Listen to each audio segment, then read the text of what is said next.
so great is not unlimited. That voice! Alvis! How dare you disobey me! Ah! I am Monado. I was here at the beginning, and I will proclaim the end.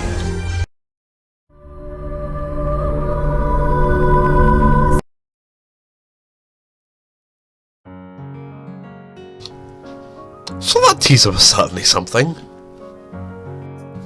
Realistically, thinking about Xenoblade 3's DLC, I was more or less expecting Shulk and Rex to show up, but I was not expecting Alvis to show up. I mean, from what we've seen, this really seems like what I wanted Xenoblade 3 to be.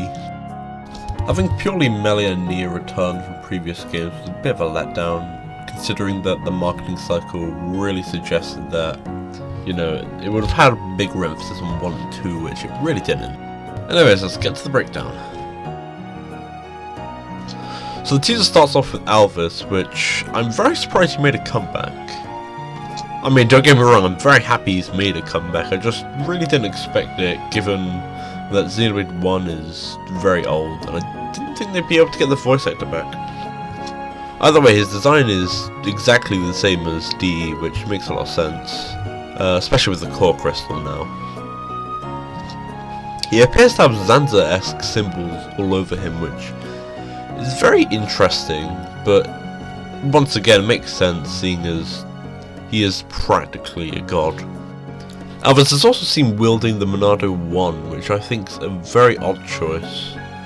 I mean, yeah, it makes sense, it's the most iconic Monado, but at the same time I feel the Monado 3 would have fit a lot better.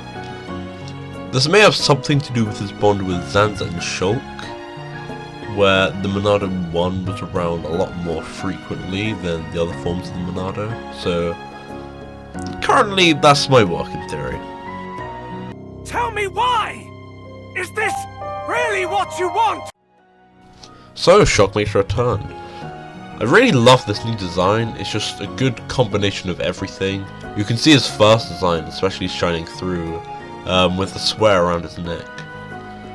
I also love the power disc on his torso, that's really nice, and the arm cape as well, alluding to Dumban, it's also a really nice touch.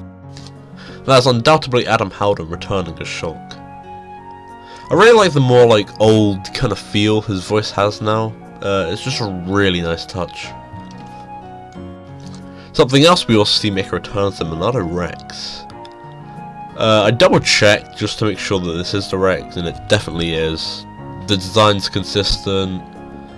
I mean, as well, you know, Shulk obviously carried it over from Future Connected.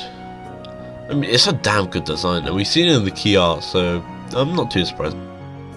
The statue of House Reed also just practically confirms it's Shulk now. With the arm cape, the design, it's all very interesting.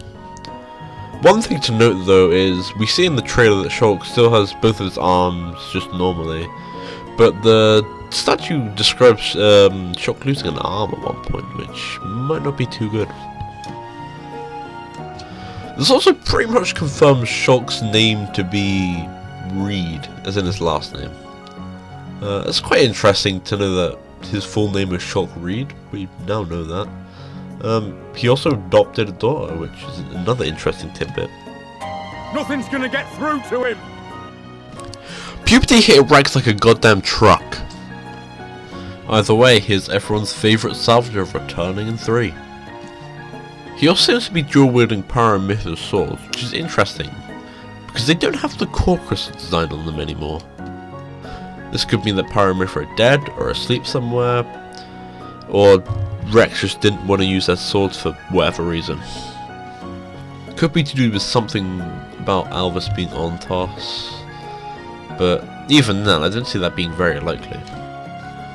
This iteration of Rex seems to mirror Adam in a lot of ways. He looks very much like Adam did in the Golden Country, which is very interesting because he is probably a descendant of Adam.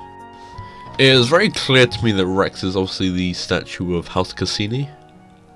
Do not be fooled though, this isn't Rex's last name. I believe Rex's last name to be Van Damme. The last name Cassini is just of the woman he mentored. He's a heartless machine! There are two things to note here. One, that's not Al Weaver. It seems they recast Rex, which, if it's because of the backlash, I don't think that's really his fault. It was more so the voice direction for 2 wasn't the best. And second off, for Rex to call someone a heartless machine, after all the stuff we've seen him, you know, do in Xenoblade 2, he's a very empathetic guy. So I'm very curious to see what Alvis did for him to call him that.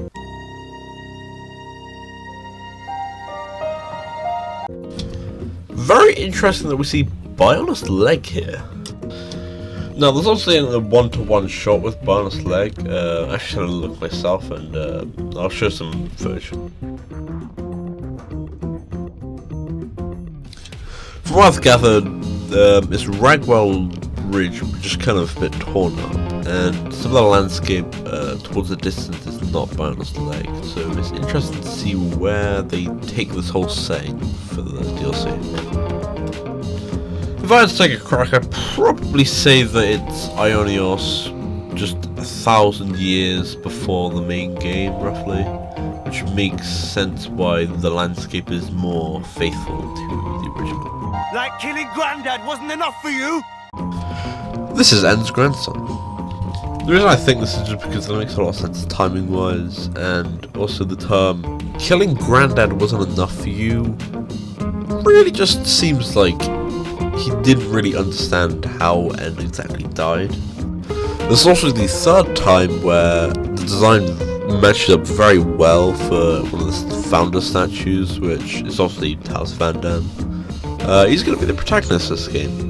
Interesting to see as Ouroboros is weirdly a mix of Noah's and Mia's, but it makes sense given his lineage.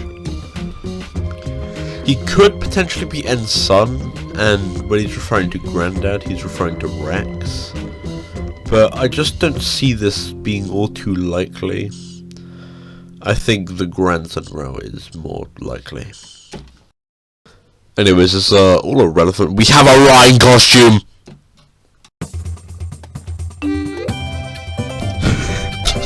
Please subscribe. Okay, bye.